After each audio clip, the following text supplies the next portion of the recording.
দেশের জনপ্রিয় satellite television channel মাছরাঙা টেলিভিশনের 15তম প্রতিষ্ঠাবার্ষিকী উপলক্ষে ফেনীতে অনুষ্ঠিত হয়েছে বর্ণাঢ্য আয়োজন।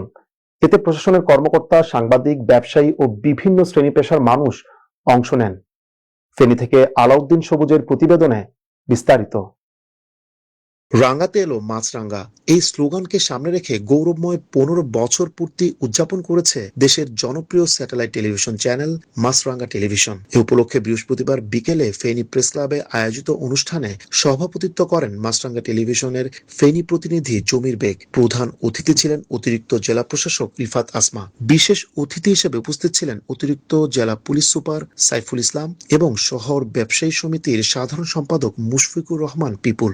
অনুষ্ঠানে জেলার সিনিয়র সাংবাদিক, বীর মুক্তিযোদ্ধা, ব্যবসায়ী ও গণ্যমান্য ব্যক্তিরা বক্তব্য রাখেন। বক্তারা বলেন, বস্তুনিষ্ঠ সংবাদ, মানসম্মত অনুষ্ঠান এবং সাধারণ মানুষের জীবন ঘনিষ্ঠ গল্প তুলে ধরে মাছরাঙা টেলিভিশন দর্শকদের আস্থা ও ভালোবাসা অর্জন করেছে। ভবিষ্যতেও এ ধারা অব্যাহত থাকবে বলে তারা আশাবাদ ব্যক্ত করেন। পরে কেক কেটে প্রতিষ্ঠাবার্ষিকী উদযাপন করা হয়। অনুষ্ঠানে জেলার বিভিন্ন গণমাধ্যম কর্মী, সাংবাদিক সংগঠনের নেতৃবৃন্দ, ব্যবসায়ী ও সুধীজন উপস্থিত ছিলেন। উল্লেখ্য, স্কয়ার গ্রুপের উদ্যোগে 2011 সালের 30 জুলাই আনুষ্ঠানিক সম্প্রচার শুরু করে মাছরাঙা টেলিভিশন। বস্তুনিষ্ঠ সংবাদ ও রুচিশীল অনুষ্ঠানের মাধ্যমে গত 15 বছরে দেশের অন্যতম জনপ্রিয় টেলিভিশন চ্যানেল হিসেবে নিজেদের অবস্থান সুদৃঢ় করেছে প্রতিষ্ঠানটি।